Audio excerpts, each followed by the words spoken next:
tous, merci d'être avec nous aujourd'hui pour ce débat sur la représentation de la danse. Je m'appelle Laura Cabel, je suis ici pour modérer cette rencontre et je suis avec Boris Charmatz, chorégraphe, danseur, également artiste invité au MUSEM toute la saison. Donc ce week-end est un peu le moment d'ouverture de son travail ici à Marseille. Je suis également avec Émilie Girard, qui est la commissaire de l'exposition On danse, qui commence au mois de janvier. Donc les préparatifs sont en cours, on va pouvoir en parler. Et enfin, avec Romain Biget, danseur, philosophe également de la danse, qui a lui-même été commissaire d'exposition et qui va pouvoir nous parler également de la danse en mouvement et reproduite par la suite. Alors la question de la représentation de la danse, qui est aussi celle de la conservation dont on voulait vous parler, de la manière dont on garde des traces de la danse et dont on les reproduit a posteriori, c'est une question très vaste. Je pense que vous pouvez imaginer que les spectacles sont par définition éphémères dans la danse et que donc tout le monde dans le milieu s'interroge sur comment est-ce qu'on peut conserver, qu'est-ce qu'il faut conserver, comment en rendre compte a posteriori. On va essayer d'en parler pour vous aujourd'hui et aussi de garder un petit peu de temps pour vos questions à la fin. Donc si vous en avez, gardez-les, on y reviendra. Pour commencer peut-être, petite question sur... On est dans un musée ici et on va parler de danse. Le MUSEM accueille la danse cette saison, accueille un danseur et chorégraphe, accueille une exposition. Boris Charmatz a créé un musée de la danse à Rennes quand il a pris la tête du Centre chorégraphique national local de Bretagne. La question que je voulais vous poser à tous pour commencer, c'est comment est-ce que vous envisagez la rencontre entre la danse et le musée, qui sont des formes artistiques qui historiquement ont été assez séparées pendant longtemps, qui se sont retrouvées finalement à un moment donné. Qu'est-ce que ces formes ont de différent et qu'est-ce qu'elles peuvent s'apporter l'une à l'autre aujourd'hui? Qui veut commencer? Boris. Non, en fait, c'est un sujet de thèse, de livre, de la danse et le musée. Qu'est-ce que, en tout cas, ça a toujours commencé avant qu'on commence. C'est-à-dire que c'est pas parce qu'on fait une exposition au MUSEM, mais le rapport entre la danse et le MUSEM vient déjà d'avant. On commence un musée de la danse, en ce qui me concerne, mais évidemment, Isadora Duncan travaille avec Rodin. Et donc il y a toujours une histoire qui est plus ancienne qu'il n'y paraît, même si c'est vrai qu'historiquement, voilà, danse et musée, c'est quand même deux domaines assez différents.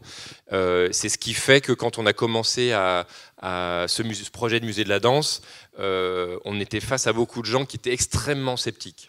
Extrêmement, c'est-à-dire que soit il y avait, on va dire, pour simplifier, des gens qui venaient du cadre muséal, des arts visuels, qui disaient mais on fait pas un musée de la danse parce que ça se collectionne pas, c'est éphémère, ça disparaît, voire ça ne vaut rien. Et puis il y avait bizarrement beaucoup de questionnements aussi avec des amis, des gens qui sont du milieu de la danse, on va dire, qui pensaient que la danse allait mourir au musée. Parce que pour eux, le musée, c'était la mort. Et je m'en suis aperçu très vite. Parce qu'il y avait une sorte de parallèle inconscient entre le musée et le mausolée. Bon, le MUSEM est là pour prouver que c'est pas vrai, ou pas uniquement. Mais il y avait quand même une double question. Et quand on a commencé le musée de la danse, même ce qu'on nous renvoyait, en fait, c'était l'idée que c'était un canular. En fait. C'est que c'était, ou que ça allait pour faire un an de petites recherches. Et nous, on a commencé ce musée de la danse en se disant on va le faire pour 200 ans.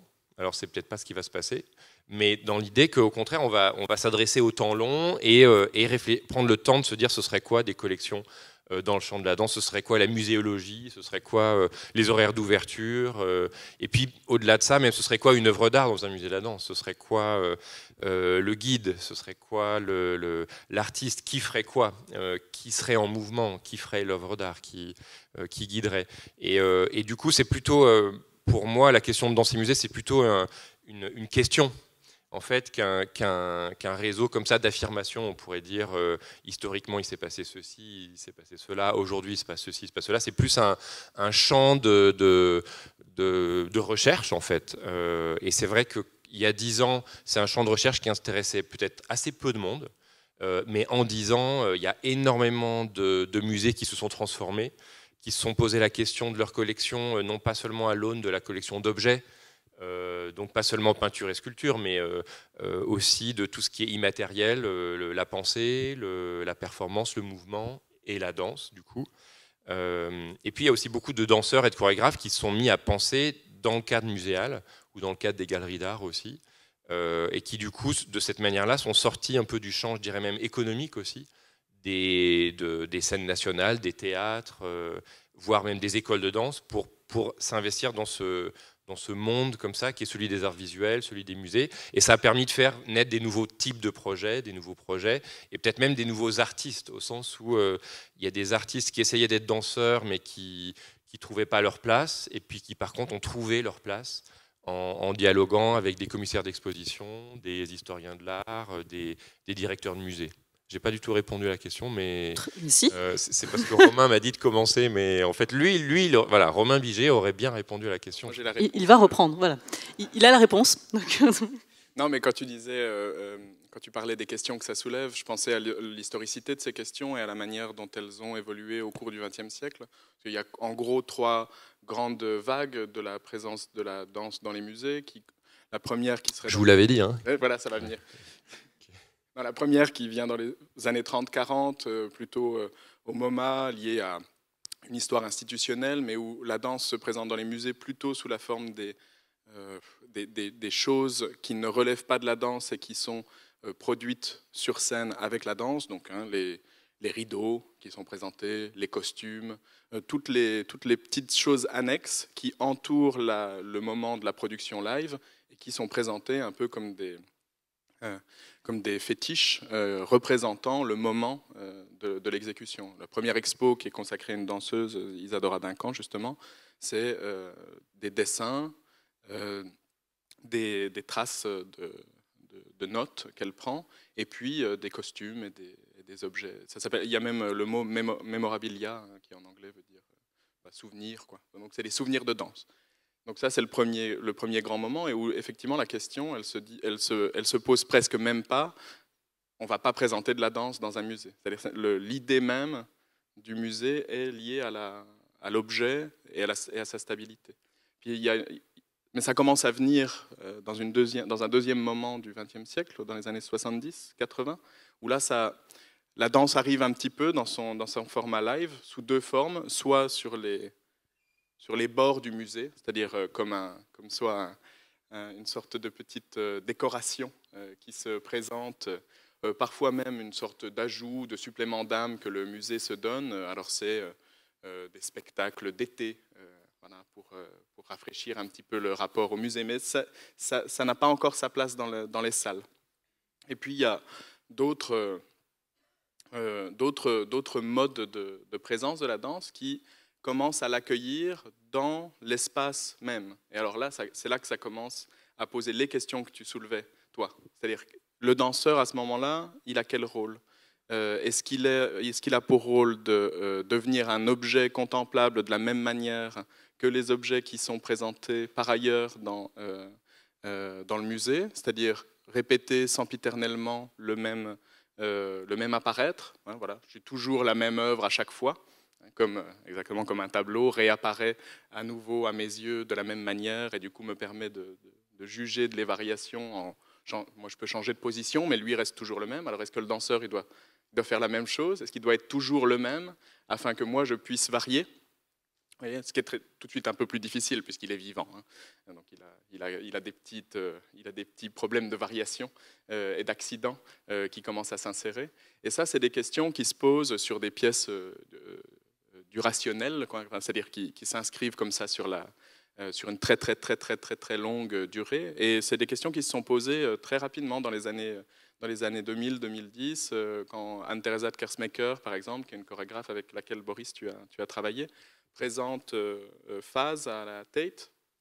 Elle décide de découper cette pièce qui existait en 4 mouvements, c'est une pièce de 1h30, 1h10, je ne sais plus exactement la durée. Elle décide de la découper et de la boucler afin que les spectateurs puissent aller la voir et puis regarder, puis re-regarder, et puis changer de position. Alors elle est très maligne, elle met des sièges autour, donc on peut regarder la danse de tous les points de vue, ce que ne permet pas le dispositif frontal.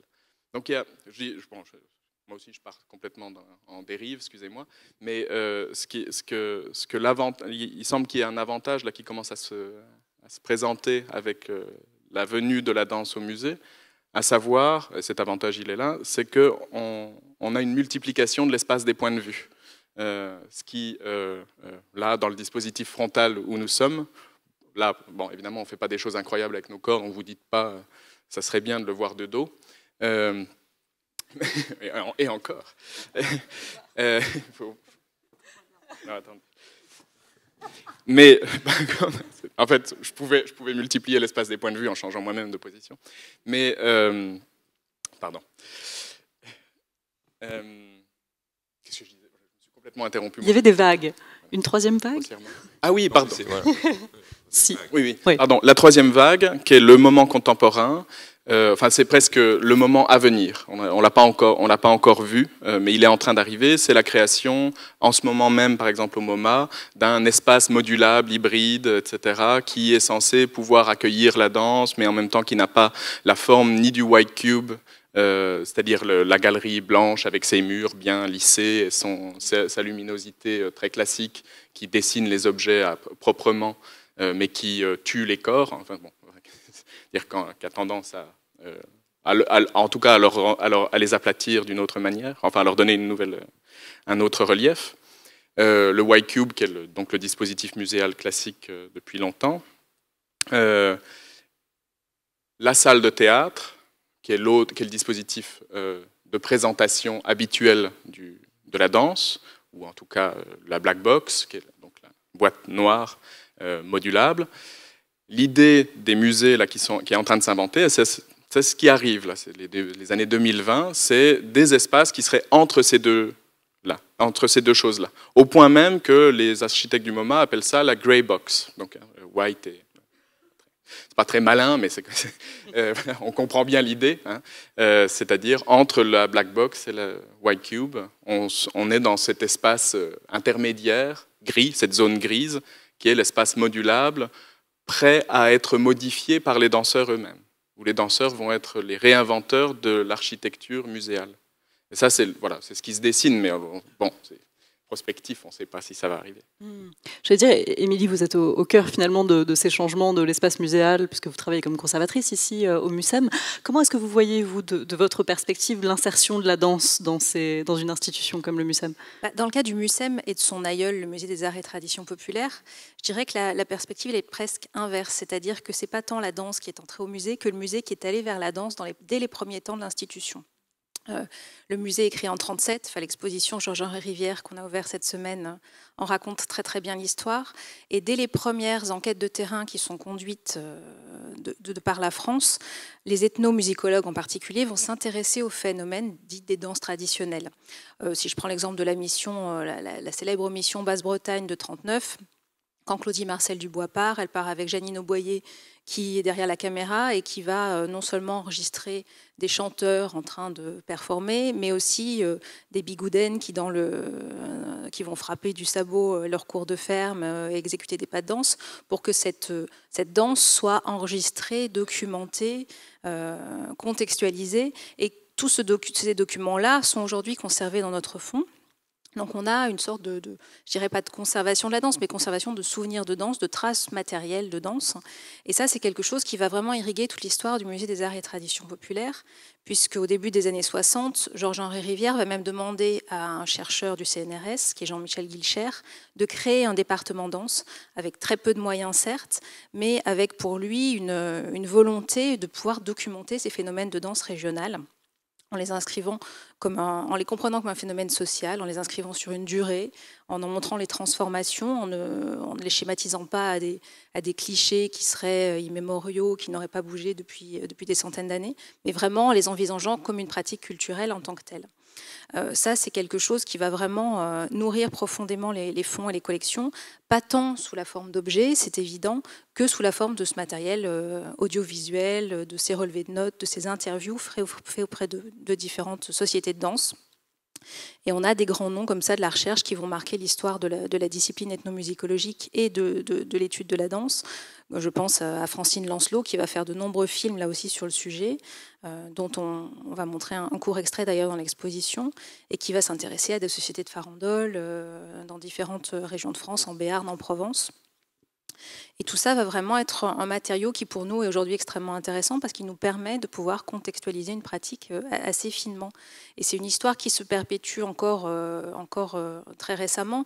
Dans les années 90 et le début des années 2000, on a des chercheurs qui ont documenté le phénomène hip-hop de la même manière, dans cette même veine de recherche sociétale, sociale sur la danse. Donc, c'est vrai que la danse, chez nous aussi, elle est, depuis que le MUSEM a ouvert, elle est présente sur cette scène de notre auditorium, en exposition aussi. Boris avait participé à l'exposition Food en 2014 en intervenant dans les espaces d'expo. Donc, ce dont tu parlais, là, on le vit aussi, pas quotidiennement, mais très régulièrement. Mais pour nous, dans la perspective effectivement de la collecte de la danse, de sa conservation, il y a tout cet historique qui nous ancre dans une recherche ethnographique, parce qu'aussi on n'est pas un musée de beaux-arts et que donc le MUSEM a peut-être une autre manière de voir les choses, mais qui nous pousse à sortir de nos murs pour aller aussi s'intéresser au phénomène danse. J'allais dire peut-être qu'on peut rappeler pourquoi la conservation de la danse est un tel problème en fait, parce que on peut avoir l'impression qu'avec la vidéo aujourd'hui, on peut tout filmer et tout garder et faire des archives, etc. Mais en réalité, ça reste un problème qui a été un problème historique quand on n'avait pas la vidéo, évidemment. Il y a eu des méthodes de notation qui ont été développées, mais qui ne reproduisaient pas forcément complètement tous les aspects du mouvement d'un danseur. Comment est-ce que vous l'envisagez, cette question? Qu'est-ce qu'on peut conserver de la danse pour vous? Quelles sont les méthodes pour conserver la danse? Quels sont les objectifs d'une conservation de la danse? Grande question, je sais. Bon, c'est vrai que on dit que la danse se conserve mal, mais en fait aujourd'hui il y a une grande variété d'outils. Et la vidéo aujourd'hui elle est vraiment admise, communément admise, mais néanmoins quand on veut remonter une pièce de Trisha Brand par exemple qui vient de décéder, on se sert de la vidéo. Bien sûr, on se sert de, s'il y a des notations, on se sert de notations, on se sert de textes, on se sert de photos, on se sert de plein de choses, mais on se sert en premier lieu de la mémoire des danseurs.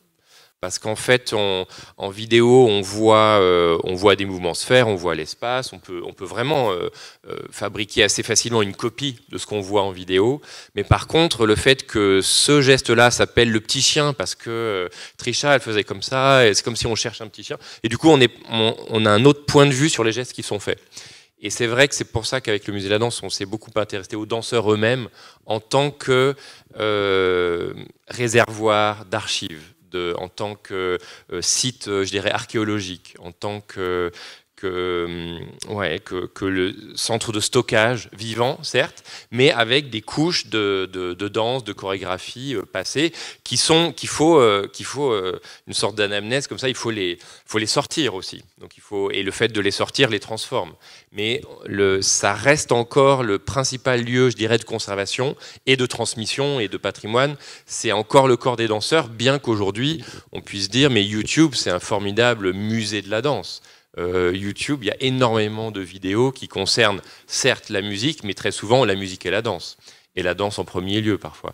Donc il y a plein d'endroits où la danse peut être conservée, mais en fait, encore aujourd'hui, le corps du danseur, c'est encore l'un des foyers, je dirais, les plus importants que nous, au Musée de la Danse, on appelait muséal. Ça peut se discuter, mais c'est encore peut-être pas l'essentiel, mais quelque chose qui est très prégnant. Après, c'est vrai que le problème de la notation, c'est qu'en musique, la notation musicale est devenue, on va dire, universelle, peut-être faussement universelle, mais universelle, alors qu'en danse, chaque chorégraphe a eu tendance à inventer son propre système, et finalement la notation n'a pas seulement servi à transmettre de la danse, mais a servi souvent aux chorégraphes, aux artistes, à conceptualiser leur pratique, à se dire qu'est-ce qui est important dans le geste que je fais, comment est-ce que je l'analyse, alors comment je découpe le corps, comment je découpe les segments, comment je pense le mouvement. Donc la notation a été un outil de transmission et de conservation, mais beaucoup un outil de réflexion en fait, sur qu'est-ce qu'est la danse, qu'est-ce qu'est le mouvement, qu'est-ce qu'on peut garder, comment on l'analyse.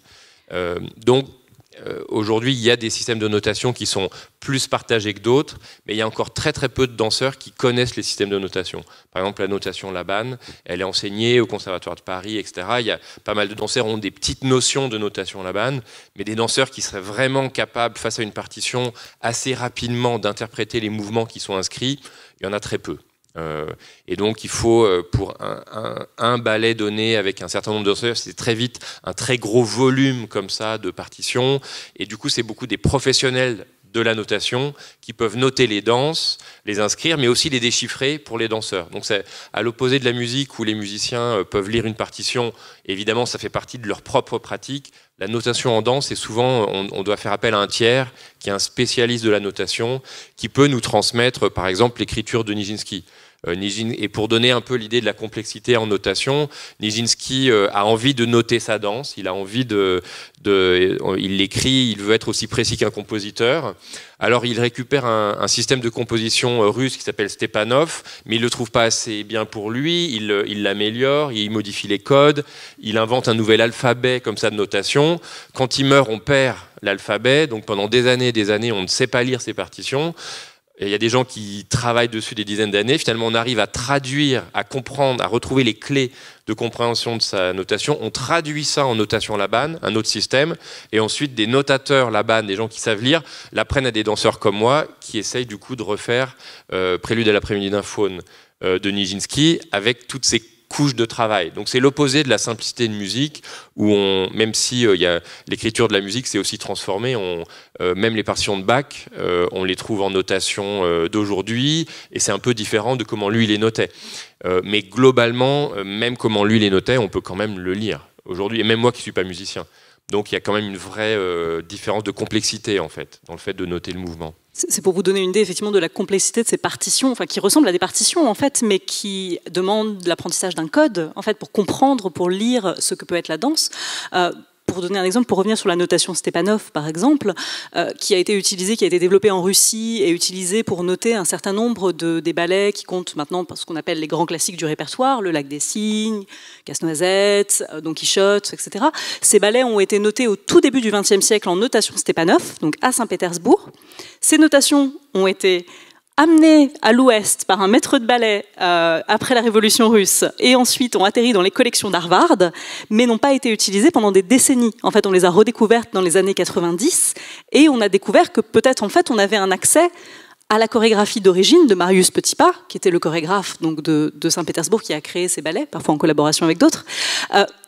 Ça a été en fait il y a eu un mouvement de reconstruction qui s'est développé à partir de ça, mais il a fallu que les chorégraphes ou les notateurs réapprennent à parler cette langue pour essayer de remettre sur scène des choses qui avaient été transformées par la transmission orale, puisque ces ballets, Le Lac des Cygnes, dont je parlais, La Belle au bois dormant, etc., ont été transformés au fil du temps, sont des espèces d'œuvres en fait non fixées historiquement, où plein de scènes ont été modifiées, où il y a des parties chorégraphiques que vous allez retrouver partout, mais d'autres pas du tout. Il y en a qui avaient été perdus. Donc il y a eu ce mouvement de reconstruction à l'identique. Là, tout récemment, il y a eu une tentative de reconstruction la semaine dernière de La Bayadère au Staatsballet de Berlin, à Berlin, par Alexei Ratmansky, un chorégraphe qui est devenu un grand spécialiste de cette question.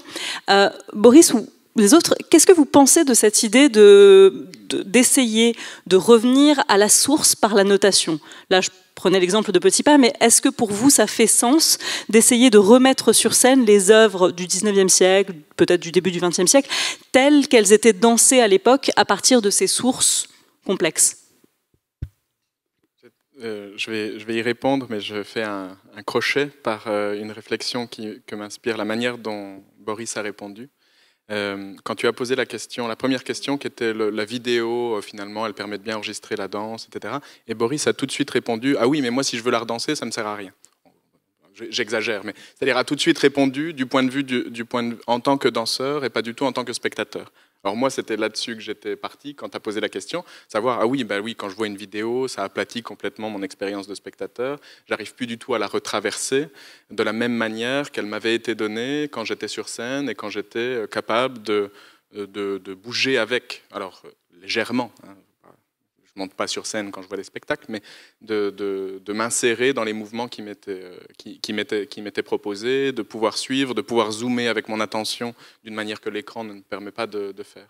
Ça me faisait penser à Werner Herzog, vous voyez, c'est un réalisateur allemand qui a fait un documentaire sur Pina Bausch récemment, qui s'appelle Pina, qui est une chorégraphe allemande également. Et qui s'était donné comme, qui n'a accepté de faire ce travail que parce qu'il y avait, j'arrive à ta question, je ne la perds pas, j'ai l'impression, je pars mais je reste, qui n'a accepté de le faire que parce qu'il y avait le cinéma 3D qui s'inventait à ce moment-là. et qui a dit ça c'est vraiment à cette seule condition que je pourrais me permettre de foutre ma caméra devant un spectacle de danse et de prétendre en rendre quelque chose. Et de fait, il y a quelques petites merveilles dans ce film de Pina, si vous le voyez avec les lunettes 3D, où vous avez ce sentiment de pénétrer dans l'espace scénique, de la même manière, en tout cas dans mon impression, qu'un spectacle en live peut nous y inviter. Oui. Bon, ça, c'était la première. Je crois que c'est un film de Wim Wenders, mais ah putain. J'ai dit Herzog. Oui. Voilà. C'est parce que Herzog est meilleur. Non, pardon, non, allez-y. Herzog est bien meilleur, c'est ça? Merci. La deuxième chose qui est très belle dans ta réponse, c'est bien, au moins il y a des fact-checkers. Si jamais je dis des conneries, ce qui est spontanément ce qui arrivera, faites le fact-checking aussi. On mettra une note sur Facebook Live. La deuxième chose qui était belle et touchante dans ce que tu disais, c'était l'idée de corps comme archive, qui est vrai de chacun, c'est-à-dire il n'y a pas besoin d'être un danseur pour être une archive de l'ensemble des gestes que nous avons vécus. C'est-à-dire nous sommes les postures, les possibilités gestuelles qui nous échoient là aujourd'hui sont de fait les archives des soutiens, des manques de soutien, des regards, des apprentissages qui nous ont été transmis au cours de notre vie. Voilà, là, ce que j'ai là est l'archive de mon passé, mais ce qu'il y a de très... et de l'archive très matérielle, très présente, et qui est conformée musculairement, ostéologiquement par ces expériences. Ce qu'il y a de très beau de penser le corps comme archive, c'est que du coup, ça change le statut même de l'archive. C'est-à-dire on comprend l'archive différemment, puisque l'archive, elle est dirigée vers le passé. Hein. Spontanément, c'est comme ça qu'on la pense. Elle a relation au passé, donc elle est le présent qui fait signe vers ce qui était avant. Je casse pas des briques en disant ça. Quand on dit le corps est une archive, on dit presque, ok, le corps est signe d'un passé qui le porte, mais il est aussi signe d'un futur. C'est-à-dire, il est un ensemble de potentiels de réactivation de ce passé. Oui, c'est ça que je suis en tant que l'archive de mes propres histoires. Je suis l'ensemble de réactivations possibles de ce de cette nouveauté. Et c'est là que j'arrive de ce futur qui est au-devant de moi. Et c'est là que j'arrive à ta question, de l'importance et de la beauté de recréer des pièces. C'est que ce n'est pas tellement en raison de la fidélité qu'elle permet d'avoir à un passé révolu, voilà, et puis dont on aurait pour fonction de le conserver, c'est plutôt pour les germes de potentiel qu'elle permet de réactiver. C'est ça l'intérêt de se confronter à ces notations quasi incompréhensibles, à ces gestes qui ne correspondent plus à rien de nos alignements, de nos compréhensions de comment ça marche un corps. Ces notations qui viennent d'ailleurs, ces images qu'on a du mal à comprendre, de poses de Nijinsky, on ne sait pas pourquoi il se met comme ça. Enfin, voilà, des gestes qui nous paraissent décorrélés de toute notre expérience visuelle et motrice. Tout d'un coup, on arrive à les utiliser pour faire trembler nos corps contemporains. Et je crois que c'est là l'intérêt, plutôt que le désir d'une fidélité au passé. C'est plutôt qu'est-ce que revisiter le passé modifie de nos possibilités actuelles. Et ça c'est la beauté de la réinterprétation en danse. Je crois que c'est vrai que c'est ce qui a été important depuis les années, on va dire 90, même s'il n'y a pas de rupture comme ça, c'est le fait que se pencher un peu sur le passé, sur des archives, sur des notations, sur des anciennes vidéos, etc., et d'avoir accès à ça, ça a permis de changer vraiment la danse qui se faisait dans les années 90 et 2000 et jusqu'à aujourd'hui. Et par exemple, il y a un projet qui s'est fait autour d'Yvonne Rainer, c'est une chorégraphe qui a été invitée justement à Marseille Objectif Danse, grande... auteure, chorégraphe, mais réalisatrice de films aussi, je dirais penseuse de la danse et de l'art en général. Il y a eu un projet de remontage d'une de ses pièces. Et moi, je me souviens que j'avais vu le remontage de la pièce qui s'appelait CPAD, Continuous Project Altered Daily, donc c'est projets continuels, mais altérés quotidiennement. J'ai vu le remontage de cette pièce et moi j'étais un peu là, spectateur, à me dire est-ce qu'ils ont bien remonté la pièce, est-ce qu'ils ont mal remonté. J'étais là pour donner une note en fait de est-ce qu'ils ont bien fait ou pas. Mais en fait, alors je sais plus quelle était ma note, je l'ai vu 2 fois de suite, j'ai augmenté ma note, mais en fait ça n'avait aucun intérêt cette histoire enfin ça n'avait aucun intérêt. C'est pas seulement est-ce qu'ils avaient bien ou pas remonté la pièce d'Yvonne Rainer. Ce qui était le plus important, c'est qu'on avait partagé les idées d'Yvonne Rainer avec un ensemble de danseurs et de spectateurs, dont moi, mais notamment les danseurs qui s'étaient mis à travailler sur les partitions d'Yvonne Rainer, qui tout d'un coup ont changé leur travail. Parce que par les partitions, ils se sont rendus compte qu'on pouvait déhiérarchiser la relation chorégraphe et danseur, on pouvait travailler sur des gestes quotidiens, on pouvait fonctionner d'une autre manière. Et les danseurs qui ont fait ce projet, notamment certains qui s'appellent Xavier Leroy, Alain Buffard, Emmanuel Huynh, plein d'autres, en travaillant sur ce projet-là, ont changé leur propre pratique et ont créé des œuvres d'art ensuite qui n'auraient probablement pas créé s'ils n'avaient pas fait ce travail de reconstruction. Donc en danse, et notamment depuis ces années 90 où on s'est intéressé de plus en plus à la notation, aux archives vidéo, à l'histoire en général, ça a permis en fait de vraiment changer l'art du présent. Et donc pas seulement d'avoir accès à un passé qui était obscur ou inconnu ou méconnu, mais aussi de transformer vraiment la manière dont on pratiquait. Et le fait de s'intéresser à des partitions, c'est pas seulement est-ce que les partitions sont bien ou pas pour reconstruire une danse, c'est aussi que tout d'un coup, au lieu d'avoir un chorégraphe qui nous dit quoi faire à moi, danseur, tout d'un coup, on travaille sur une partition. Et du coup, le chorégraphe, il est mort, ou il n'est pas là, ou il est absent. La partition, elle peut être une réelle partition notée en notation là-bas, dans Stepanov, mais ça peut être aussi un livre de photos qu'on considère comme partition. Et néanmoins, le fait qu'on travaille sur une archive, ou sur un livre, ou sur un texte, et pas sur une relation de chorégraphe à danseur, fait que tout d'un coup, socialement, le fait de créer de la danse est complètement différent. Et donc, je crois que c'est ça qui est très important, c'est que le fait que la danse se soit penchée sur la question des musées, des archives, de la collection, etc., ça n'a pas seulement rendu important ou visible un patrimoine en danse, mais ça a aussi modifié ce que pouvait être créer de la danse aujourd'hui et demain. Donc c'est un peu ce que tu disais sur le fait que on considère plus les archives comme seulement des témoignages du passé, mais un potentiel en fait, quelque chose qui est vivant, qui se transforme. Et pour moi, ce qui m'importe beaucoup, c'est que on a découvert des notations en danse. Mais pas seulement 19e siècle, début du 20e siècle, parce qu'en fait, on se rend compte qu'il y a des poètes qui ont noté, qui ont fait des poèmes, mais ces poèmes-là peuvent servir de partition. On peut regarder une photo et s'en servir comme partition. On peut considérer un objet qui n'était pas conçu comme archive ou comme partition, comme une archive ou une partition. Et du coup, ça permet de faire des œuvres d'art qui sont différentes de ce qu'on imaginait. En faire un dialogue. Émilie, du coup, en tant que commissaire d'exposition, quand on vous demande de faire une exposition sur la danse, comment est-ce qu'on aborde cette forme où, on l'a vu, du coup, certains font plus confiance à la mémoire des corps, d'autres voient la valeur de la vidéo, il y a des débats sur les questions de la notation, etc. Comment est-ce qu'on construit une exposition dans ce domaine-là, pour vous ? Alors je dirais peut-être qu'encore plus que sur d'autres formes d'exposition, on va la construire, enfin je parle vraiment en mon nom propre et au regard de l'expérience que j'ai à travers ce projet d'exposition, de manière extrêmement subjective. C'est-à-dire que la danse est entrée au musée, il y a eu ces dernières années plusieurs grandes expositions sur la danse, depuis Danser sans vie au Centre Pompidou jusqu'à l'exposition du Musée des Confluences encore l'année dernière.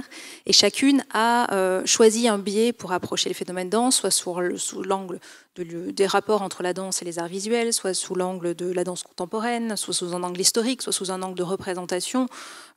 Donc l'univers des possibles est large. Et je dirais que tout dépend effectivement de l'angle qu'on a envie d'atteindre, d'accrocher et de ce qu'on a envie de dire. Nous, avec Amélie Couillot, qu'on n'a encore pas citée et qui est commissaire à mes côtés sur cette exposition-là, on a eu à cœur de vouloir replacer un peu les 3 grandes dimensions de ce qu'est la danse au quotidien. Et là aussi, je ne vais pas casser des briques non plus, c'est-à-dire le corps, l'espace et le temps, mais pas en abordant la danse simplement sous le fait de la danse spectacle, mais en parlant de l'acte de danser dans ce qu'il a de plus fédérateur, c'est-à-dire ne pas se cantonner à la danse comme un acte de professionnel, de virtuose, mais un acte partagé, partageable par le plus grand nombre, qu'on aille danser au mariage de son cousin ou qu'on danse tout seul dans son salon. voilà, parce qu'on en a envie. Donc tout ça, je dirais, a impliqué une mise en forme de l'exposition qu'on voulait peut-être pas très académique, pas par le biais des arts visuels, de la peinture ou même des objets qu'on peut conserver dans les collections, parce que le musée va conserver ce que j'appellerais des plus du corps, c'est-à-dire des accessoires, des costumes, des décors, mais en l'abordant sous le biais voilà, de... Alors, j'ose pas dire le terme d'expérience parce que je trouve que le terme est un peu galvaudé, mais de proposer aux visiteurs un espace dans lequel il peut évoluer et où son propre corps va participer du déroulé de l'exposition en lui-même. Donc l'idée qu'on a eue a été de construire un long flux vidéo, donc, qui est le média principal de cette exposition, composé de films, d'artistes, d'archives, d'extraits de documentaires, mis bout à bout, dans lequel s'insère parfois du texte littéraire, parce qu'on trouvait que la citation, le texte, était aussi important pour retranscrire ce que pouvait être le phénomène, l'acte de danser. Et ce long flux, donc, qui est d'une durée de 6 heures, est projeté dans la salle d'exposition, qui est un espace résolument ouvert, sur une quinzaine d'écrans de différents formats, de différents aspects, de manière à ce que chacun puisse déambuler dans cet espace-là, s'arrêter, regarder la pièce qui est en train d'être diffusée, s'asseoir, s'allonger, s'endormir, courir, arpenter l'espace, qu'il y ait des volumes, et ainsi voir ce que l'image et son propre corps peuvent produire en interaction. Donc voilà, on a tenté une forme un peu hybride, qui n'est pas celle de l'exposition classique, en tout cas pas au MUSEM, on n'avait jamais tenté de mettre le média vidéo autant à l'honneur. Voilà, donc c'est un choix qui a été le nôtre, qui est très subjectif, qu'on assume comme tel, et qui a été guidé par cette envie de montrer la danse, non pas comme un phénomène réservé à j'ose pas dire à une caste, mais à un petit nombre de personnes formées, entraînées, à travailler leur corps, mais par le plus grand nombre possible. Romain, vous travaillez aussi sur des expositions. En l'occurrence, vous en avez monté une au Musée de la Danse de Boris Charmatz en 2017. Il y en a une encore à venir l'année prochaine. Quand on est soi-même, du coup, danseur et donc réceptacle de tous ces souvenirs et de toute cette histoire corporelle, comment est-ce qu'on aborde la mise en exposition de la danse? Est-ce que les choix étaient similaires? Est-ce que vous avez pris d'autres chemins? Je pense que ça répond à quelque chose de très similaire à ce que tu as mentionné, c'est-à-dire l'idée que... Enfin, moi, je suis parti vraiment de l'idée, c'était la commande du Musée de la Danse, une exposition autour du contact improvisation, et mon premier geste a été de penser, moi, si je fais un musée de la danse, il faut que ce soit un musée du danser plutôt que du spectacle de danse. Donc, presque un jeu, et c'est pas comme s'ils étaient toujours séparés, hein. Il y a aussi des espaces qui jouent entre ces deux frontières, mais en tout cas, il y a une fourche qui se crée.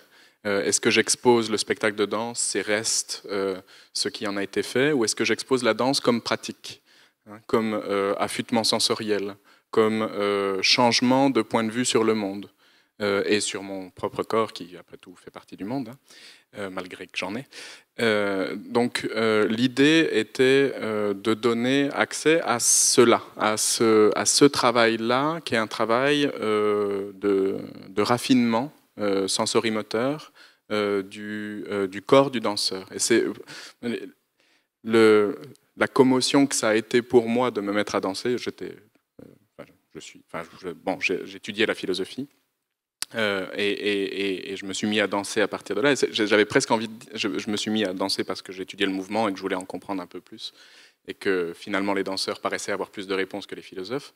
Et finalement, ça a presque été ça mon désir de créer l'exposition, donner accès aux techniques intérieures des danseurs, plutôt que de donner accès aux résultats visuels qui en est produit.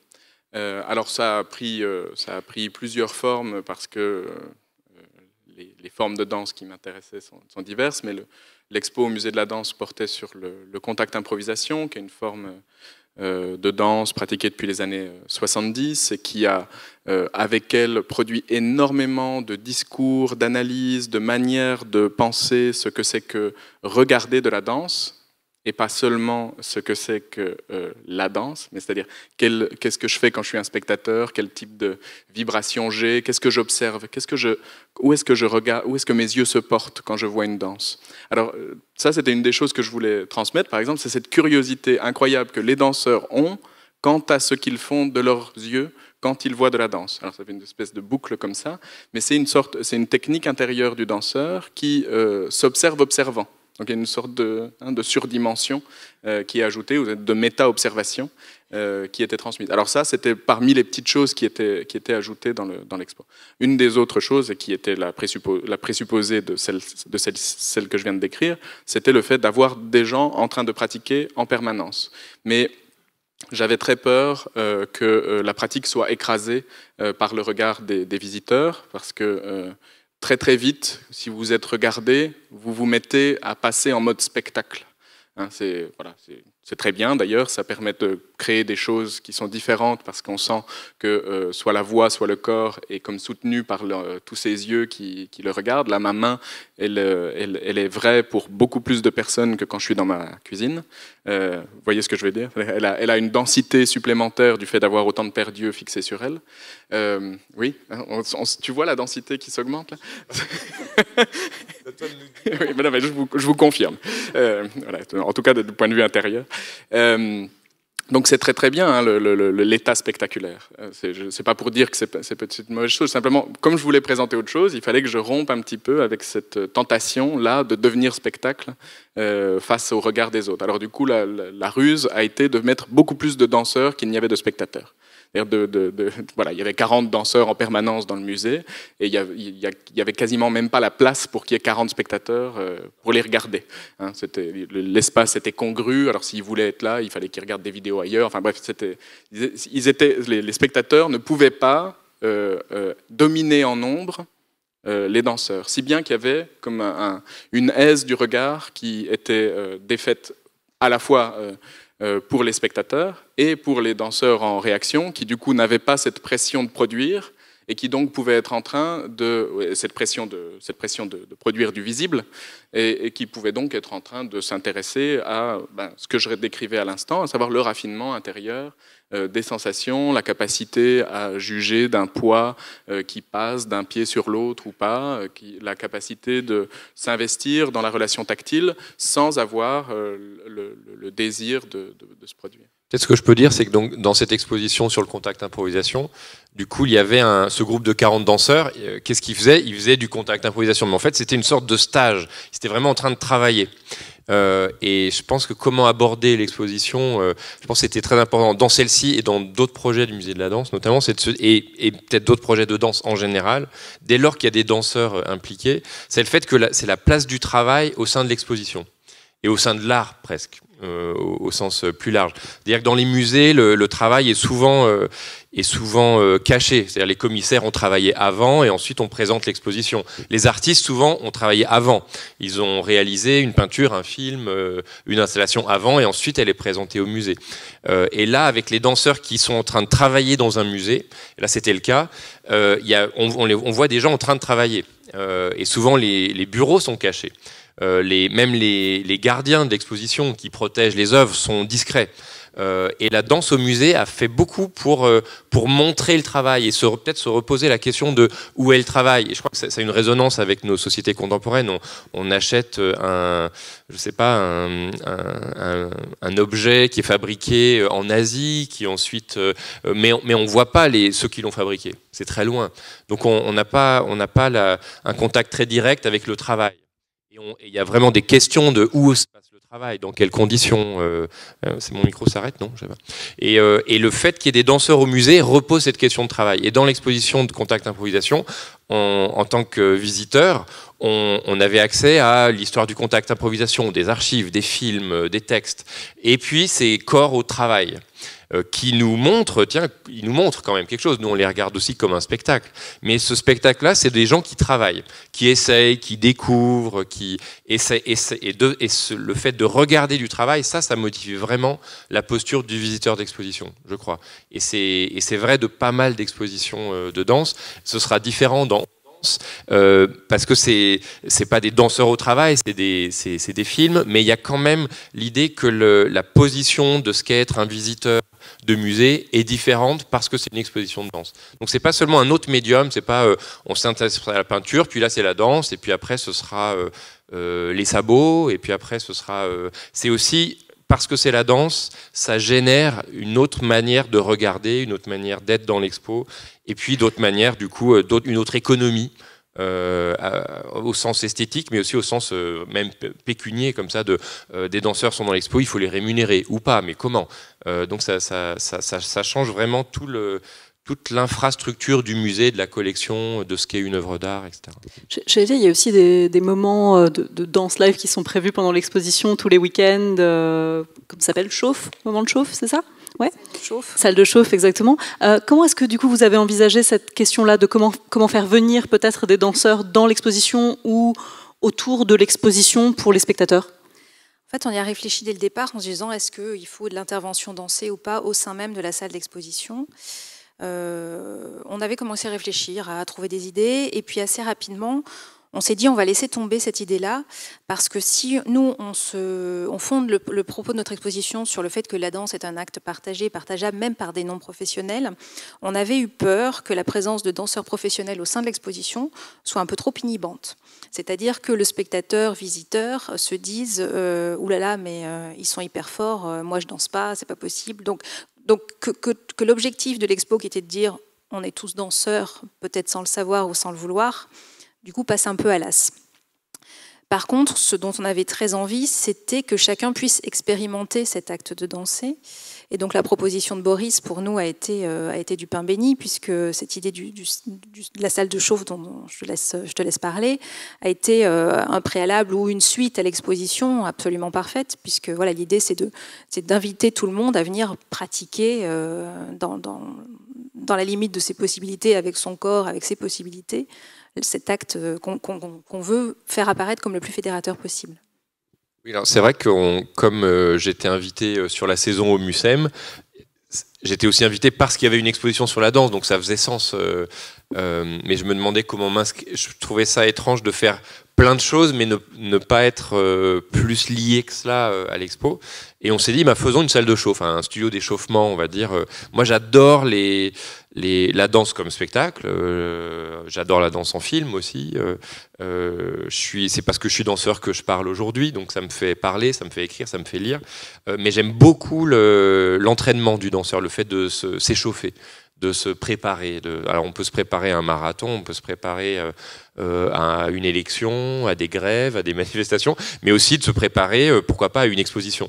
Normalement, on s'échauffe pour répéter, puis ensuite faire un spectacle. Ça, c'est les danseurs professionnels. Mais en fait, est-ce qu'on peut pas non plus se préparer à une exposition, à se préparer peut-être à bouger dans une exposition. Donc c'est un peu sur ce principe-là qu'on a inventé, entre guillemets, un studio d'échauffement dans le Mucem avec 2 danseurs en permanence qui seraient donc un danseur marseillais et puis un danseur d'ailleurs, entre guillemets étranger, qui viendrait pour faire 30 minutes d'échauffement, mais chacun à sa manière, parce qu'évidemment, quand on est un danseur urbain, on a vu l'exposition et on se dit, bon, je vais faire ceci. Quand on est, je sais pas, un chorégraphe qui a un travail très particulier, on a un autre rapport et à l'exposition et à ce que veut dire s'échauffer, ce que veut dire se préparer, et puis aussi comment accueillir des gens pendant 30 minutes avant qu'ils aillent voir l'exposition.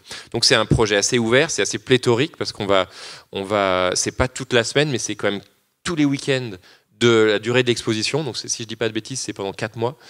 Donc c'est vraiment énorme en fait. Il y a énormément de danseurs qui vont animer, mais pas au sens des animateurs, mais donner aussi une âme à cette salle de chauffe.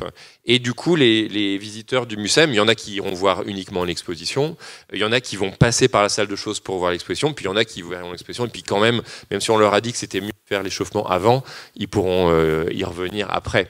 Mais ça m'intéressait qu'il y ait vraiment un lieu de travail, un lieu qui va résonner avec l'exposition, mais avec d'autres moyens.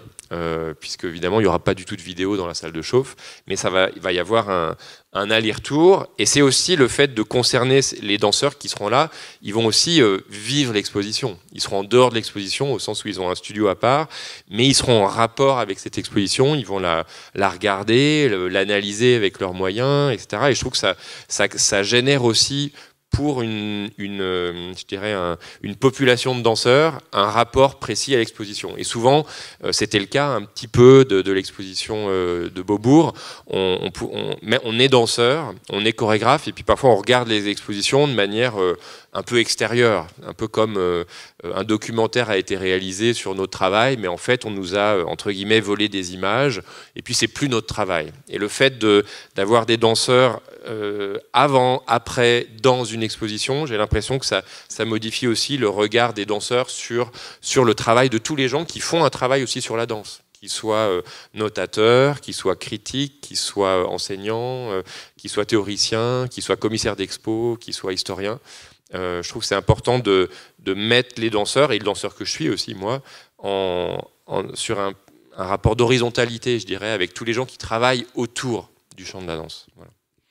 Une question peut-être pour vous en tant que chorégraphe, Boris, parce que vous avez travaillé sur des formes ou des pièces qui ouvrent les coulisses de la danse ou qui ouvrent l'histoire de la danse. Je pense à 20 danseurs pour le XXe siècle. Il y a aussi d'autres pièces qui se concentrent plus sur une écriture chorégraphique qui est la vôtre. Comment est-ce qu'en tant que chorégraphe, on envisage la conservation de ses propres œuvres? Parce que c'est un vrai débat à l'heure actuelle. Il y a des chorégraphes comme Matsek qui, par exemple, ont décidé, bon, on verra si ça dure ou pas, mais avaient décidé de retirer toutes ses œuvres et de ne plus les donner, de ne plus autoriser à ce qu'on les danse après sa mort, parce qu'ils considéraient qu'une fois qu'il serait parti, ces œuvres ne seraient plus les mêmes, qu'il ne serait pas possible de retrouver l'âme de la danse, l'esprit de ce qu'elles étaient. D'autres, au contraire, ont laissé presque le champ libre historiquement en laissant l'espace pour qu'on les réinterprète. Comment est-ce que vous l'envisagez en tant que chorégraphe et créateur ? Pour reprendre les mots d'Émilie, c'est très subjectif, ça bouge à travers le temps. Quand on est à 2 doigts de mourir, on pense autrement que quand on est plus jeune. Ça bouge en fait. On n'a pas, enfin moi en ce qui me concerne, on n'a pas une idée et auquel on se tient. Très souvent, ça évolue dans le temps. Le rapport c'est un peu l'histoire des testaments, quoi. Il y a beaucoup de gens qui font plusieurs testaments de suite. On ne fait pas juste un testament, on en fait plusieurs. Et j'ai pas de réponse définitive du tout là-dessus. L'une des premières réponses que j'avais, c'est que quand j'ai commencé à faire ma première pièce avec Dimitri Chamblas, on était tous les deux très jeunes. Lui, il avait 17 ans et moi 19 ans. Et donc, forcément, c'était une pièce de jeunesse, par définition. Mais on y croyait. On savait qu'on n'était pas mûr pour faire une pièce de Pina Bausch, mais on savait que ça aurait la valeur des jeunes années, comme ça. Mais on y croyait et on se disait, si on fait rien, l'an prochain, on sera obligé de créer une nouvelle pièce, puis une nouvelle pièce, puis une nouvelle pièce, et on ne se souviendra pas de ce duo. Et on s'est dit, nous, ce duo, on va le danser de toute façon jusqu'à ce qu'on ait 65 ans.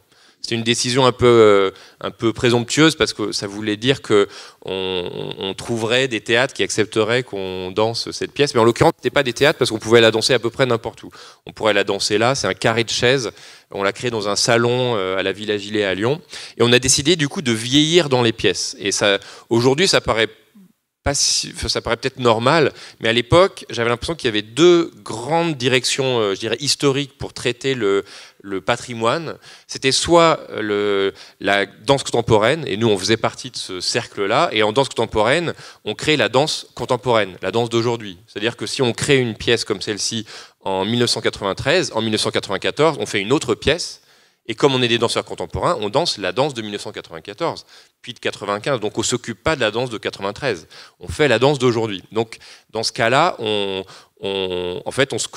s'occupe pas du passé, on ne s'occupe pas de ce duo qu'on aurait créé jeune. Et puis l'autre dimension, c'est un peu la dimension du ballet. On garde un répertoire, on garde l'idée d'un répertoire, mais du coup on met des danseurs jeunes qui continuent de réinterpréter une pièce. Donc c'est comme si l'âge des danseurs reste le même, mais on change les danseurs. Et nous, on s'est dit, non, on va vieillir dans nos gestes. On s'est dit, qu'est-ce que ça va faire? Il y a des gestes, on y croit à 19 ans, à 22 ans déjà, on n'y croit plus du tout, mais au lieu de les supprimer et de se dire, on va faire des nouveaux gestes, parce qu'on fait de la danse contemporaine, on fait la danse d'aujourd'hui, ce qui m'importe aujourd'hui, on va faire ce qui nous importe aujourd'hui, mais avec les gestes qui étaient les nôtres il y a 3 ans, il y a 4 ans. Puis là, aujourd'hui, on continue de danser ce duo qui a déjà 25 ans, et 26, je crois. Donc, voilà, ça a été un choix. Mais c'était un choix pour cette pièce-là. Il y a aussi des pièces qui, finalement, sont beaucoup plus compliquées à remonter. Donc, on s'est dit aussi, on va les danser pendant 20 ans, mais au bout de 5 ans, on n'arrive plus à les danser, ou on en a marre, ou elles sont tellement lourdes, elles nécessitent un nombre important de danseurs. Il y a des danseurs qui prennent leur retraite, qui veulent plus le danser et qui en ont marre. Donc ça dépend vraiment des pièces. Et on essaye de filmer, etc. Mais alors, parfois j'essaye d'archiver par le film, mais souvent j'ai eu envie de faire plutôt, tant qu'à filmer, faire un projet particulier de film. Et d'ailleurs, on va présenter, après cette table ronde, quelques films. Il y a notamment, par exemple, un film qui s'appelle Levé.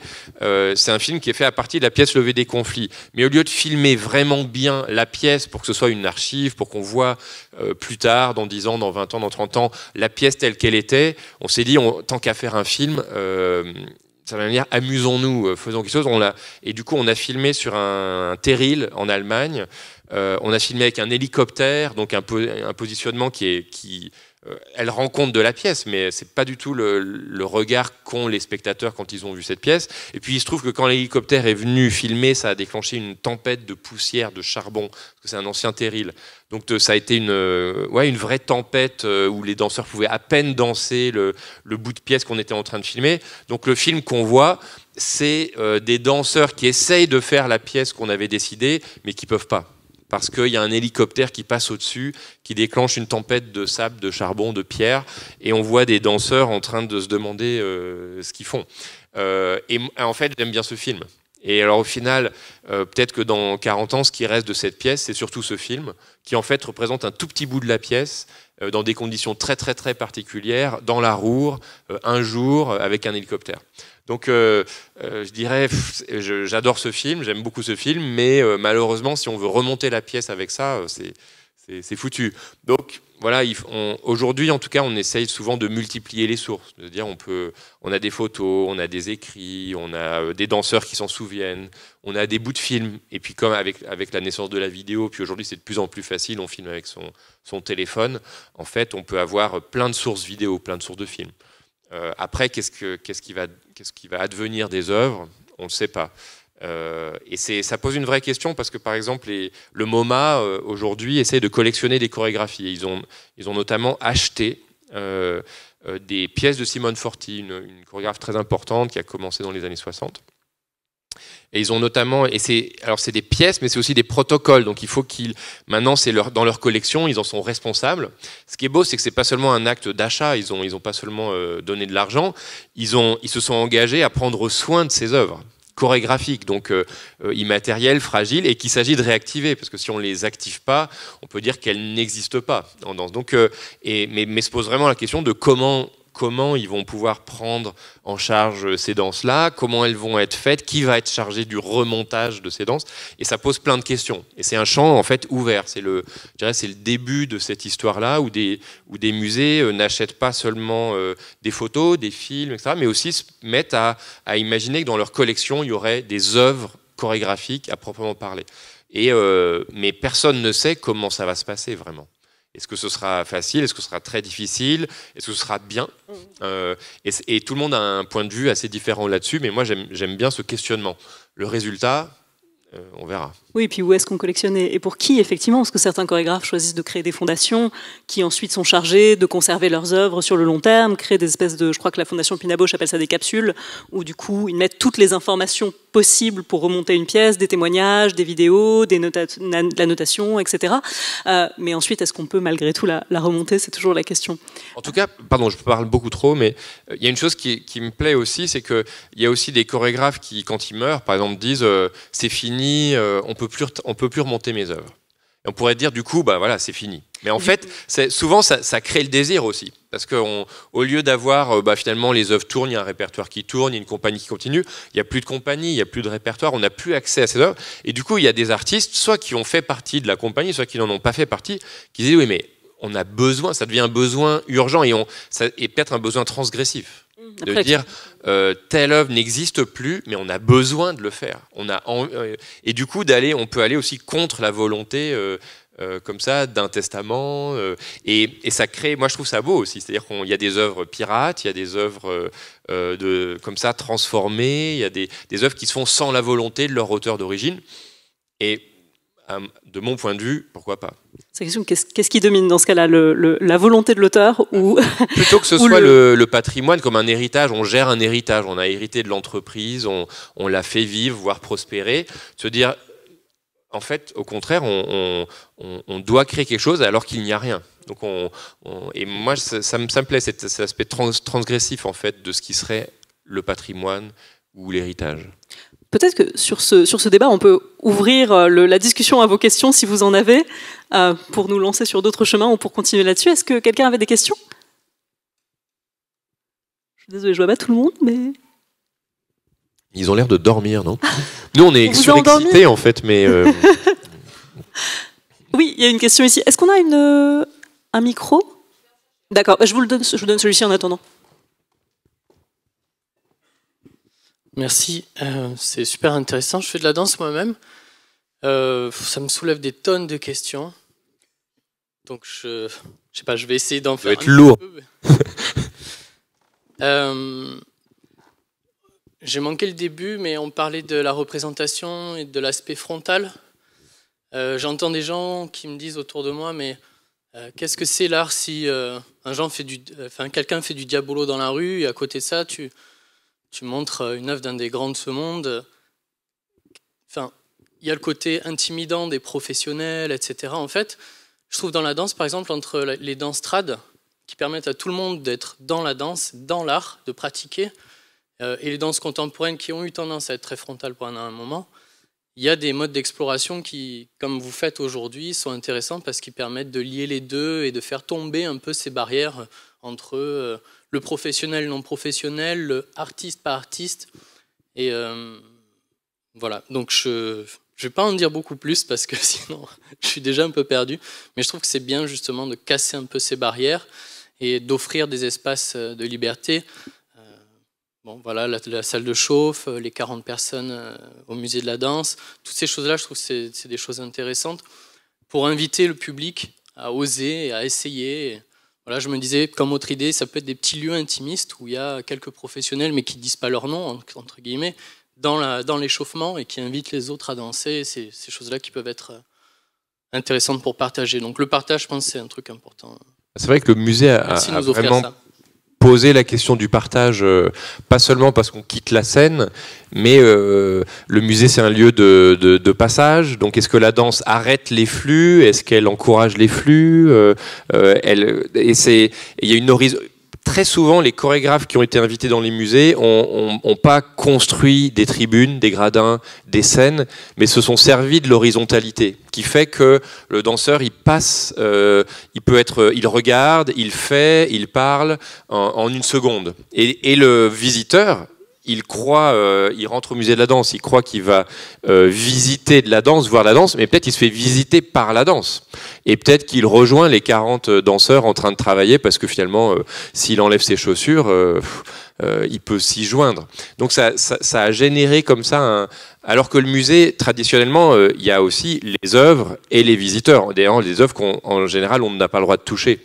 Mais la danse au musée a permis de repenser complètement ce rapport-là. Et bizarrement, c'est parce que moi j'ai travaillé dans des musées, je me suis intéressé de plus en plus à l'espace public, c'est-à-dire l'espace où normalement il y a le joueur de Diabolo. Bizarrement, c'est dans les musées que je me suis dit, mais moi je veux aller là où il y a le joueur de Diabolo, parce qu'en fait, il y a des musées, notamment la Tate Moderne à Londres, qui est gratuit, où les gens viennent finalement, les enfants ils viennent rouler, il y a une pente en béton, il y a des enfants qui viennent rouler sur la pente en béton, pique-niquer, et aussi voir de l'art, et aussi, mais pas seulement. Donc ça pose des questions qui sont pas seulement positives. Est-ce que c'est un espace où on vient pique-niquer, mais en fait on s'en fout des expositions qui sont faites parce que c'est un espace public. Mais aussi ça crée peut-être un autre rapport aux œuvres, un autre rapport à ce que c'est que d'aller voir de l'art. Et le musée a reposé ces questions-là, et notamment du coup les questions d'espace public. Qu'est-ce qu'on peut faire ou pas dans l'espace public? Est-ce que l'art, même dans un espace public où les gens passent, est-ce qu'il peut être, je dirais, disrupteur, c'est-à-dire soit dangereux, soit repoussant, dégoûtant? Voilà, ça repose ces questions-là. La scène pose les questions autrement que l'espace muséal, et ça a permis de rafraîchir des questions en fait. Émilie, Romain, Vous avez une réaction? Moi, oui, c'est une chose à laquelle je pensais, mais même quand toi tu parlais de la question de qu'est-ce qui est accessible et comment on peut se sentir rejeté ou non concerné par la virtuosité du danseur, depuis les années 60-70, il y a une sorte de retournement de la virtuosité sur elle-même depuis la danse postmoderne, qui tout d'un coup la virtuosité, au lieu d'être une virtuosité de geste, devient une virtuosité d'attention ou de sensibilité. C'est très très présent dans le Judson Church, et là c'est le chorégraphe sur lequel je fais une exposition en mars prochain à Lisbonne. Venez à Lisbonne, à Kulturgest. Steve Paxton, qui s'intéresse beaucoup au mouvement piéton, pedestrian movement en anglais, alors on dit mouvement piéton pour traduire, marcher, courir, se tenir debout. Alors il fait des pièces, voilà, il y a juste des gens qui se tiennent debout, puis après ils se retiennent debout. Et après c'est fini. Ou une pièce où il marche. Voilà. C'est tout. Ah si, il s'assoit sur une chaise à un moment et puis il marche. Il y a 42 personnes qui marchent. Et la beauté infinie des gestes piétons auxquels nous avons tous accès, c'est l'intérêt de ces chorégraphes des danses postmodernes qui veulent amener l'attention vers ce que nous savons tous faire. Ces gestes qui nous sont accessibles à tous, et donc avec certaines petites techniques qui sont presque des techniques méditatives et qui, dans l'exposition au Musée de la Danse et à nouveau dans l'exposition à Kulturgest, étaient transmises aux spectateurs. On pouvait mettre un casque et on était invité, alors à rien, à juste se tenir debout et à étudier ce qui se passe quand on ne fait rien. Alors c'est assez joli, parce qu'on observe une quantité de petits mouvements intérieurs sans qu'il y ait rien besoin de s'activer, sans qu'il y ait besoin en aucune manière de devenir pour cela un danseur virtuose qui a fait toute sa formation à l'opéra. Non, simplement en déportant notre attention et en prenant un tout petit peu le temps de se ramener à soi. Et donc ce cadeau-là, il me semble que c'est un cadeau possible supplémentaire de la danse au musée, c'est-à-dire de faire entrer la danse, comme tu dis, dans le spectateur, mais même sans même qu'il ait pour cela besoin d'en avoir l'air. C'est-à-dire il peut très bien faire toutes ses activités de spectateur habituelles et se mettre à danser. Alors dans l'expo à Lisbonne, on aura aussi des endroits pour faire la sieste, par exemple. Bon, c'est typique, mais ça, c'est un geste de danseur. Parce que c'est un geste où on étudie comment on cède à la gravité. Alors on peut retourner le truc et dire oui, c'est une étude de la gravité, c'est une étude de comment je gère mon poids. Siester, c'est ça. Alors chez Steve Paxton, c'est très clair, on fait des siestes. Quand on fait des stages avec Steve, tout le monde le déteste pour ça. Enfin, à moitié. Et donc ces gestes quotidiens, c'est presque ça la question qui pour moi, m'anime en ce moment parce que je pense à ces expositions de mouvements piétons, c'est comment les rendre visibles comme des gestes dansés. Ou comment se rendre attentif au fait que la danse, elle est déjà en train d'arriver et qu'il suffit de tourner le regard vers elle pour qu'elle soit visible. Ce que tu viens de dire est un très bon résumé de ce qu'on essaye de faire aussi dans l'exposition On danse, puisque une des questions qui a guidé notre réflexion, c'était est-ce que le premier pas de la danse n'est pas simplement la marche, et que donc on est tous danseurs, un peu, même parfois on pourrait dire sans le savoir ou sans le vouloir.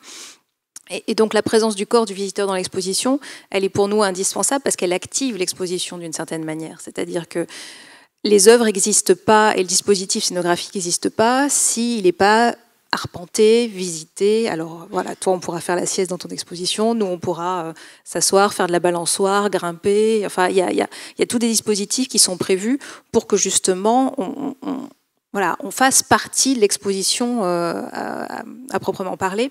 Et sur un temps qu'on pourra choisir, parce que je reviens sur cette histoire de flux de 6 heures, ne vous inquiétez pas, vous n'êtes pas obligé de rentrer au moment de l'ouverture du musée et de ressortir qu'à la fin complètement épuisé. Mais c'est un temps pour soi, comme tu le disais, c'est-à-dire prendre le temps de s'installer dans un espace, de l'arpenter, de s'asseoir à un endroit, de se relever, d'aller un peu plus loin, et puis de se dire, je me donne un temps, je reste le temps que je veux, 5 minutes si je veux, 6 heures si j'en ai les moyens, la force et le courage, mais de se dire, mon corps, il est présent dans l'espace à un instant donné, et cet instant, je le fais durer autant que je veux. Je voudrais juste dire une toute petite chose, c'est une des meilleures expositions de danse que j'ai vues, c'était au Centre Georges Pompidou, c'était une exposition qui s'appelait Des vides. C'était pas conçu comme une exposition de danse, c'était une exposition sur des artistes qui, à un moment donné de leur carrière, avaient décidé d'exposer le vide, des salles vides.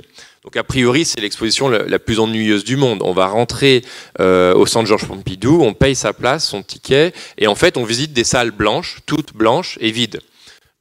Et en fait, c'est l'exposition que j'étais allé avec mon enfant, mon fils. Il avait adoré cette exposition parce que, il pouvait courir dans toute l'exposition sans qu'on l'arrête. Il pouvait aller au mur, toucher les murs, se cogner contre les murs sans qu'on l'arrête. Il pouvait danser sans qu'on l'arrête.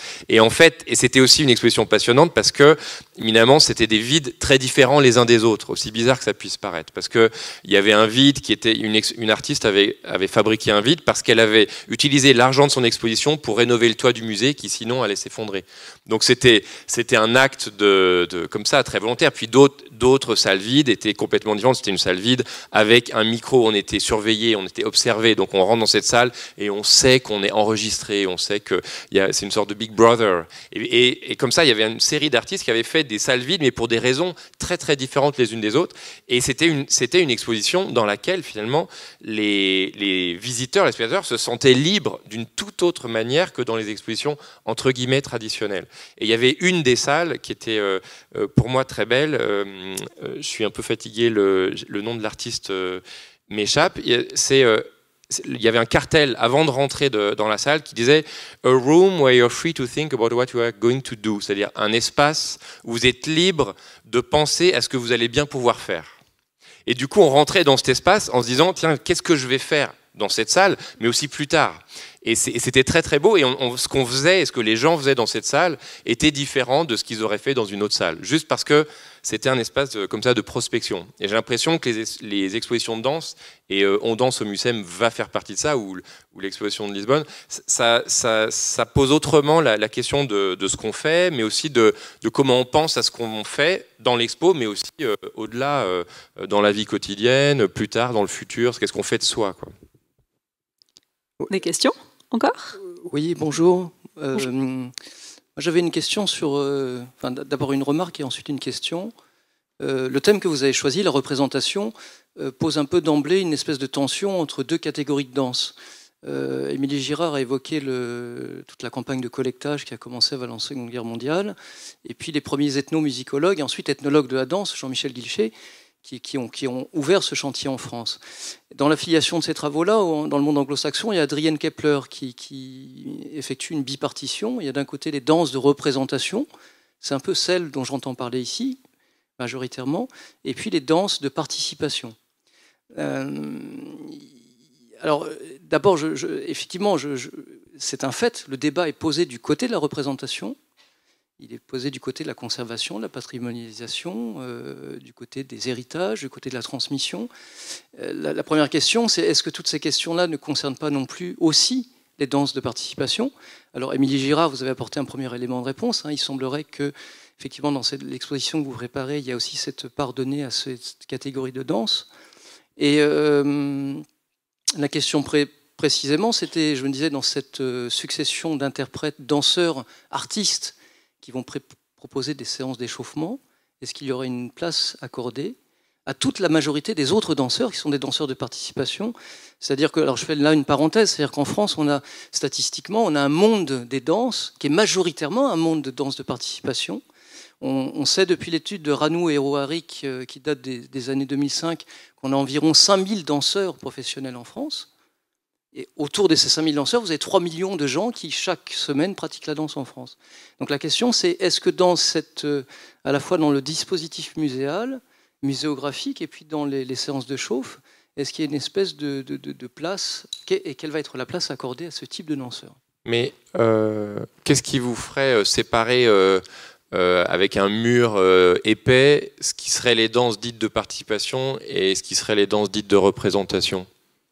Parce que par exemple, pour dire une chose, le contact improvisation dont parlait Romain naît en partie avec, et c'est très collectif, mais naît avec l'impulsion de Steve Paxton, un chorégraphe que j'imagine de représentation au sens où c'est un danseur professionnel qui a travaillé dans des compagnies professionnelles et qui ensuite fonde ce mouvement. Mais ce mouvement de contact improvisation, c'est totalement mouvement de participation, c'est-à-dire ça se répand comme une traînée de poudre. Des gens font du contact improvisation depuis le début 72-73 jusqu'à aujourd'hui. On trouve des contacteurs dans le monde entier qui font ça. Donc la plupart des danseurs de contact improvisation feraient partie des 3 millions et pas des 5 000 dont vous parlez. Et en fait, mais pourtant, il est initié par un danseur qui est un danseur, on va dire, de représentation. Et en fait cette barrière-là, et au sein du musée de la danse, c'était vraiment quelque chose de très important pour moi, c'était de se dire, on est là justement pour pas penser avec ce mur. C'est-à-dire, et c'est parce que c'est un mur pour moi, il y a beaucoup de murs en danse. Il y a un mur entre l'école de danse, donc la danse comme pratique, et le théâtre, dans lequel la danse est invitée, la danse de scène. Et il y a un mur parce que l'école de danse, c'est pour les petites filles, c'est pris dans un certain espace mental, c'est comme ci, c'est comme ça. La scène du théâtre, c'est pris dans un autre espace mental, c'est pour les professionnels, sur la scène. On vient voir. Et en fait, la danse, ça va de YouTube à la douche, ça va des fest-noz en Bretagne au livre sur Yvonne Rainer, publié par le MoMA. La danse, c'est un peu comme quand on dit la musique. La musique, c'est plein de choses. Et au fond, ce qui est pour moi important, c'est de remettre le phénomène du danser sur un territoire qui est beaucoup plus large que celui qu'on imagine. Donc, et je pense que le travail de Romain ou d'Émilie au MUSEM ou le mien sont là pour que ce mur supposé entre ce qui serait participatif et ce qui serait la danse d'art ou de représentation n'existe pas. Et en fait, il existe très peu parce que quand on organise, nous à Rennes, par exemple, un événement qui s'appelait Fou de danse, qui a rassemblé 16 000 personnes, donc c'était énorme. On peut dire que c'est pour le public, tout d'un coup il voit à la fois des danses urbaines, il y avait un Fest Days, donc une danse de participation à un moment, et puis il y a Anne-Theresa de Kersmacher en solo, et puis autre chose, mais dans un continuum. Mais en fait, Anne-Theresa de Kersmacher, qu'est-ce qu'elle fait pendant cette journée-là? Elle fait le Fest Days, elle fait ceci, et les danseurs du Fest Days, eux, ils voient des danses urbaines.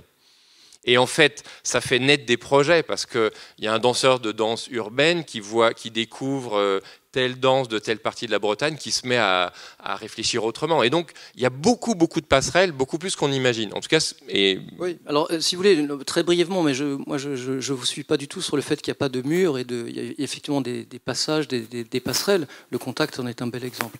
Mais très brièvement, il y a un système des danses en France. C'est François Frimat le pose très bien dans son livre Qu'est-ce que la danse? François Frimat, dans ce livre qui date de 3 ans, 4 ans, dit on parle de la danse, mais on n'englobe pas toutes les danses, on englobe les danses seulement et strictement de représentation. C'est quoi les danses de représentation en France? C'est un système socio-économique, c'est, vous l'avez dit, des critiques d'art, c'est des journaux spécialisés, ce sont des institutions, ce sont des lieux de création, ce sont des lieux de diffusion, c'est un système d'indemnisation, les annexes 8 et 10, pour les artistes. Oui, c'est l'ensemble d'une structuration de la société. Vous voyez bien, le hip-hop... Attendez, laissez-moi terminer. C'est une structuration qui répond à un milieu particulier. Quand vous prenez les danses de participation, les danses trad, par exemple, il n'y a pas de subvention, quasiment pas. Si vous prenez les crédits du ministère de la Culture qui sont donnés à des compagnies, parce qu'on n'est pas dans le domaine de la création. Alors, c'est pas un jugement sur la valeur des danses, c'est juste un constat objectif sur la répartition, par exemple, de la ventilation des crédits pour des structures de diffusion, de création, etc. Il y a un degré de structuration qui est lié à la professionnalisation des pratiques en général, il me semble. Au-delà du fait que je ne suis pas sûre que ce soit les professionnels qui essaient de poser des barrières. En réalité, comme le disait Boris Charmatz, c'est plutôt qu'à un moment donné, on travaille dans des théâtres, etc. Et des gens deviennent danseurs professionnels et donc ça devient leur activité à temps plein et d'autres structures se créent aussi dans ce cadre-là. Mais peut-être que... Parce qu'on voit bien, pour prendre le mouvement du hip-hop, on voit bien que c'est... tu parlais d'études anthropologiques sur le hip-hop. On voit bien que c'est un mouvement que vous appelleriez de danse de participation, qui aujourd'hui est sur toutes les scènes. Donc cette séparation stricte, elle n'existe pas. Et moi, je suis en Bretagne. Oui, on peut dire le danseur breton traditionnel, a priori, il est moins professionnel que moi. Mais en réalité, il y en a qui tournent dans le monde entier, il y en a qui... Il n'y a pas cette barrière-là pour moi. Et en tout cas, si tant est qu'elle existerait, qu'elle serait hermétique, qu'elle serait imperméable, les projets, justement, de danse au musée sont des projets qui rendent cette frontière perméable. Complètement. Les projets de danse dans l'espace public, les projets de danse au musée font que ce mur ou cette barrière se met on creuse des trous dedans. Au musée de la danse notamment, mais je pense dans la manière de penser les choses avec d'autres projets, et pas seulement ceux qu'on a initiés, il y a cette passerelle-là. Et en tout cas, par exemple, le musée de la danse, on a fait des expositions Yvonne Rainer, des expositions Crump, des expositions avec des artistes qui se sont penchés sur le répertoire breton pour fabriquer des choses qui sont à la fois des œuvres d'art et, on va dire, des œuvres de participation. Et on est quand même dans un monde, à la fois, et ça ne concerne pas que la danse, l'art participationnel, c'est devenu l'art quasiment dominant de l'art d'aujourd'hui. Donc la question de la participation, c'est pas seulement... il y a un monde amateur de participation laissé dans la pauvreté, la précarité, mais qui serait massif. Et puis il y a un monde professionnel réduit qui serait celui d'une élite. Alors moi je ne suis pas du tout dans ce type de vision-là. Je réponds un peu comme ça nettement. Mais je sais pas si, en tout cas, oui, moi je voulais simplement répondre du point de vue de l'exposition qu'on prépare, où effectivement, c'est pour ça que je parlais plus d'actes de danser que de danse. Alors vous me direz, je joue peut-être un petit peu sur les mots, et c'est une subtilité qui n'a de sens que pour nous. Mais l'idée était vraiment de se dire, on va pas... vous viendrez voir l'expo, j'espère, et vous verrez qu'il y a des films de chorégraphes, des films qui montrent de la danse qu'on pourrait qualifier de représentation, mais pas tant que ça. Et il y a presque plus de films qui ne montrent pas de la danse, aussi bizarrement que ça puisse paraître. C'est-à-dire qu'on va trouver un film de Jean Pinlevé où il y a des petites filles qui essayent de reproduire la marche du pigeon, où il explique le roulis et le tanguy en même temps, et comment c'est difficile de le reproduire, ce geste-là. La marche tient une place importante. Les films qui vont faire qui vont proposer des focales très importantes sur le corps, en ce qu'il est, et le corps de tout un chacun, hein, pas un corps athlétique particulier, mais un corps organique très présent. Donc nous, on a vraiment cherché à gommer cette différenciation entre représentation et participation pour insister davantage sur le caractère fédérateur de l'acte de danser, et pas sur une différenciation, on va dire, institutionnelle ou académique. Je pourrais juste ajouter qu'il y a je pense qu'il y a une masse de savoir-faire, de savoir-sentir qui se sont accumulés dans les danses de participation, qui restent encore à renommer. C'est pour aller peut-être dans votre sens, de dire, là, il y a vraiment une élaboration intellectuelle, motrice, enfin à tous les plans de ce qui fait des êtres humains, qui s'est élaboré dans comment on danse des danses à deux, comment on danse des danses de groupe. C'est des laboratoires presque de micropolitique qui sont quasi tacites, enfin ils sont sous nos tables, sous nos pieds. Et voilà, il y a des enquêtes qui sont en cours, qui existent, de personnes qui... Alors beaucoup, je connais mieux dans le tango, par exemple, il y a des textes qui commencent à s'écrire, qui essayent de nommer cela. Mais il y a encore du boulot à faire pour que ça vienne au discours. Et ça, pour ma part, parce que c'est mon boulot, c'est une curiosité qui reste entière. Alors qu'il y a plus de place pour les publications écrites des danseurs dits professionnels, sans créer la distinction absolue. J'ai l'impression qu'il y a une ouverture d'oreille à avoir encore. Je crois qu'on a encore le temps pour une question, si quelqu'un voulait prendre la parole. Non ? Pas de réaction à notre débat d'aujourd'hui? Vous attendez les films tout à l'heure? Je pense qu'on peut peut-être conclure ici alors et laisser Boris Charmat se préparer, puisqu'il revient tout à l'heure à 19h30 pour une performance, ici même. Entre-temps, à 18h, vous avez des films qui vont être diffusés si vous voulez rester. Certains co-réalisés par Boris Charmat, dont il a parlé de Levé tout à l'heure. D'autres tirés de la 3e scène de l'Opéra de Paris, qui était un projet de scène alternative virtuelle de création de films autour des pratiques et des métiers de l'Opéra de Paris. Donc si ça vous intéresse, n'hésitez pas à rester. Et merci beaucoup d'être venu aujourd'hui nous écouter. À très bientôt. Merci. Merci.